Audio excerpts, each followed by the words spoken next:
All right, everyone. You know those crazy realistic images popping up everywhere? The ones that make you wonder, hold on, a human didn't make that, did they? It's mind-blowing, right? Like, where does art even begin in the age of AI? Totally. And today, we're diving deep into the how to make those images yourself using the power of AI image prompts. We found a podcast, Andy, this super helpful YouTube video, both about AI image generation, so we're going to break it all down, add in our own 2 cents. Exactly. Think of it like this. Anyone can tell you to just use an AI image generator. But we're giving you the inside scoop on crafting the prompts that make the magic happen. It's like, yeah, you could hand someone a paintbrush and say, go make art. But we're giving you the whole darn color palette, different brushes, the easel, everything. Love that analogy. Okay, so this podcast we found, they had a really good way of explaining what a prompt even is. They basically said it's like giving the AI a set of instructions. Yeah. Like, this is what I want you to create. But it's not as easy as it sounds. Oh, no, not at all. It's way more than just saying, draw me a cat. It's like talking to a super literal artist. Like, imagine telling this artist, okay, I want a cat, and it's got to be on a spaceship, but also it's wearing a tiny hat. And the artist is just staring at you blankly, waiting for more. Exactly.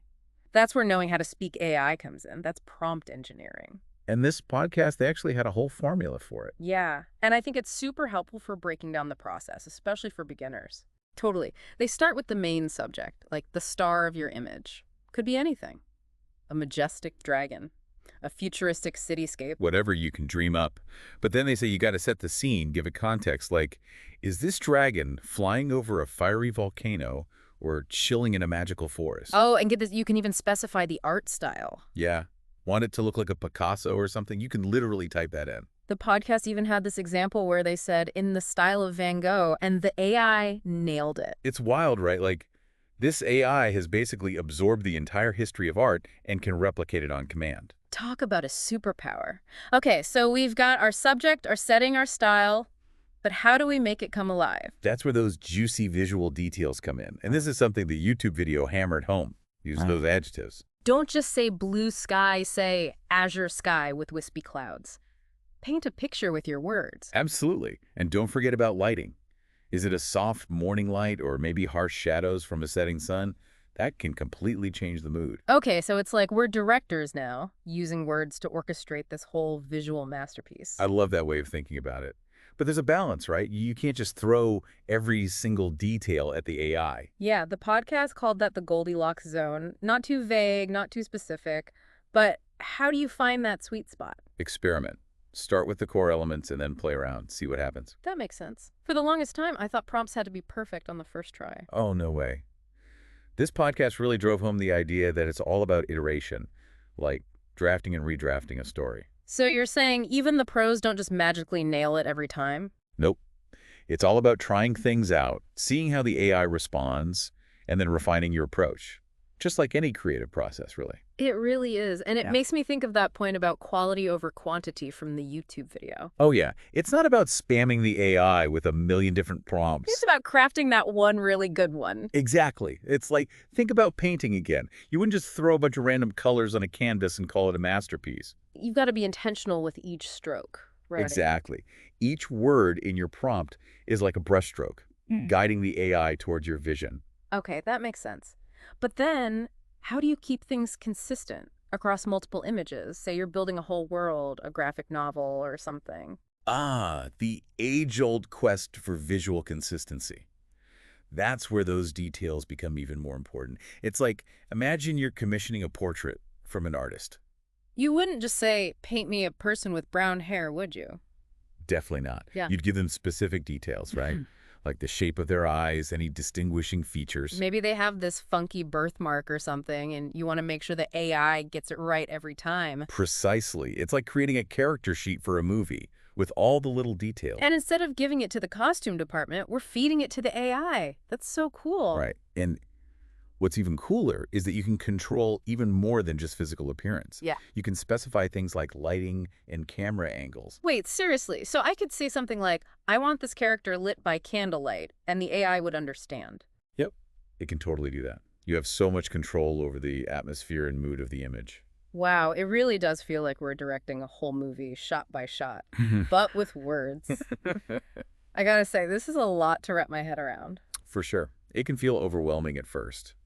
But that's why it's important to remember you don't have to be an expert in everything. And that's where choosing the right platform comes in. Right. The podcast mentioned a few different ones like DALL, MidJourney, Stable Diffusion. I always mix those up. It's easy to do. Think of it like this. If you were an artist going to an art supply store, you'd have different sections for different mediums, right?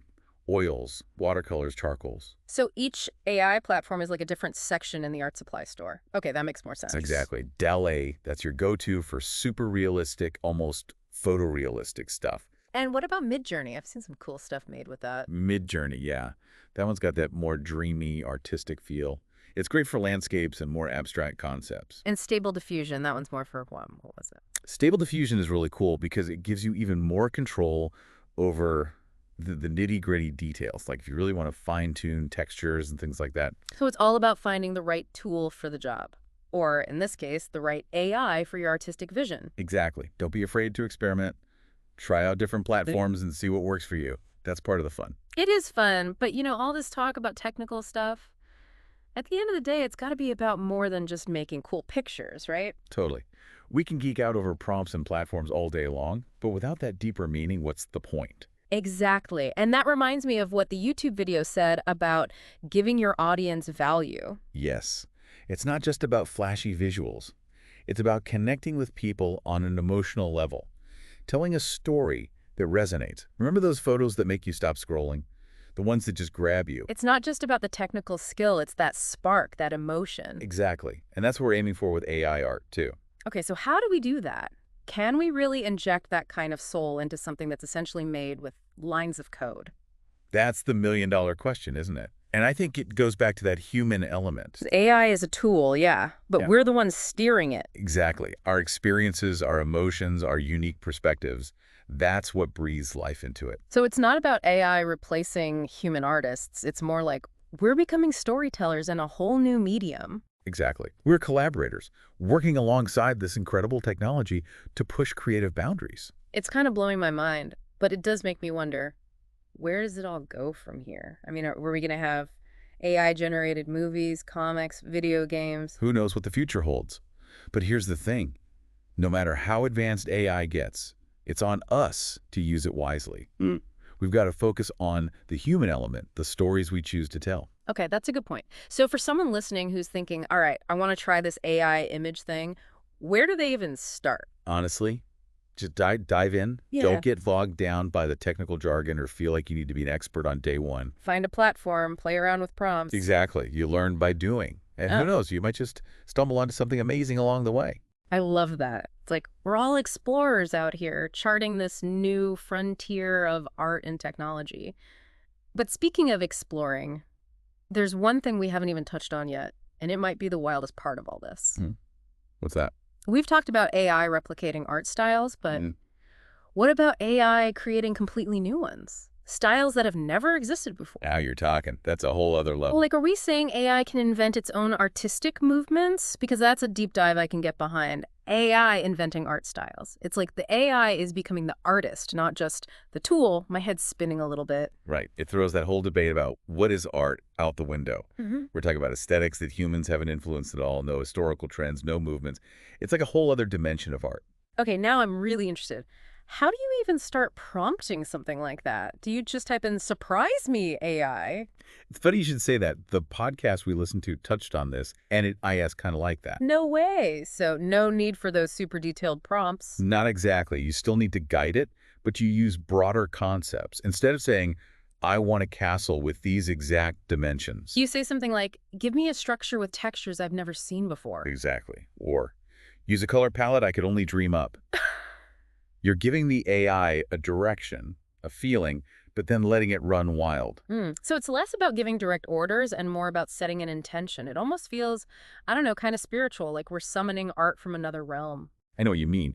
For centuries, we've been analyzing art history, categorizing styles, and now we've got this tool that can invent totally new ones, just like that. Yeah. It's kind of magical. Totally. But here's the big question. If it's not born from a human experience, does it really count as art? Like, does it carry the same weight?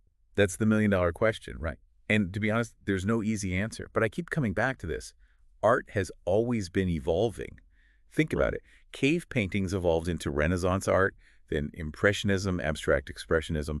Each era builds on the one before it. So maybe this AI art is just the next natural step in that evolution. Like humans created these tools, but now the tools are pushing back, showing us what's possible in ways we never even imagined.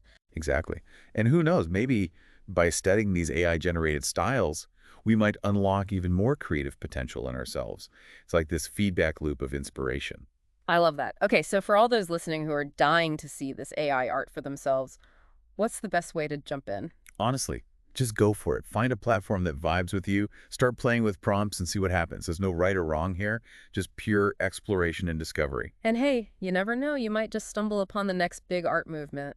This whole deep dive has been a wild ride. We've gone from what is an AI image prompt to questioning the very nature of art itself. That's what we love to do. It just goes to show the world of AI art is full of surprises, and we're just scratching the surface. We definitely are.